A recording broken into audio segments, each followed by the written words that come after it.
महाराष्ट्र के उप मुख्यमंत्री देवेंद्र फडणवीस इंदौर जिले के बेटमा पहुंचे, जहां उन्होंने जनसभा को संबोधित करते हुए प्रदेश की शिवराज सरकार के विकास कार्य की जमकर तारीफ की। वहीं विपक्ष कांग्रेस पर जमकर हमला किया। उप मुख्यमंत्री देवेंद्र फडणवीस ने पूर्व सीएम कमलनाथ पर निशाना साधते हुए कहा कि आप में अगर हिम्मत है तो आपके राष्ट्रीय अध्यक्ष के बेटे प्रियंक खड़गे को एक बार बोलकर दिखाएं कि तुमने सनातन का अपमान किया है, तुम देश और सनातन से माफी मांगो। हिम्मत है तो यह बात बोलकर कमलनाथ दिखाए। यह लोग केवल दिखावे के सनातनी बनते हैं। हजारों साल पुराना हमारा सनातन धर्म वो कहता है ये सनातन डेंगू जैसा है, ये मलेरिया जैसा है, ये कोविड जैसा है, इसको खत्म कर देना चाहिए, इसको नष्ट कर देना चाहिए, ऐसा वो नादान कहता है। उसके बाद कांग्रेस के अध्यक्ष खड़गे जी का बेटा प्रियंक खड़गे, जो कर्नाटक में कांग्रेस का मंत्री है, वो कहता है ये सनातन धर्म ये तो डेंगू जैसा है, इसको समाप्त कर देना चाहिए। उसके बाद उनका उत्तर प्रदेश का एक साथी कहता है कि सनातन धर्म ये तो पॉइजन जैसा है, ये तो विष है, इसको समाप्त कर देना चाहिए।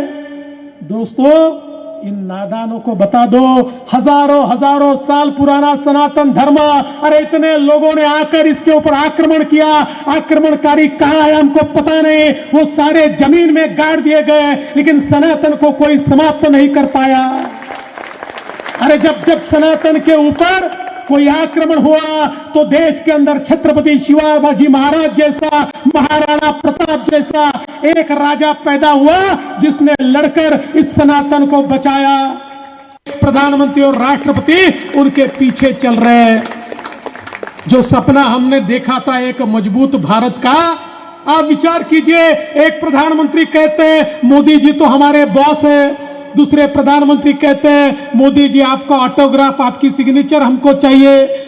अमेरिका जैसे बड़े सबसे मजबूत राष्ट्र के राष्ट्रपति कहते हैं मोदी जी आप अमेरिका में आते हो तो प्रॉब्लम ये खड़ा होता है, सारे लोगों को आपकी सभा में आना है, हमारे पास जगह ही नहीं बचती, हम उनको कहाँ बैठाए, ये हमारे सामने प्रॉब्लम आपके आने से होता है। ये अमेरिका का राष्ट्रपति कहता है। एक राष्ट्रपति मोदी जी के आने के बाद उनके पैर छूता है, और एक राष्ट्रपति कहता है कि मोदी जी अगर अफ्रीकन देशों को कोई बचा सकता है तो केवल आप बचा सकते हो।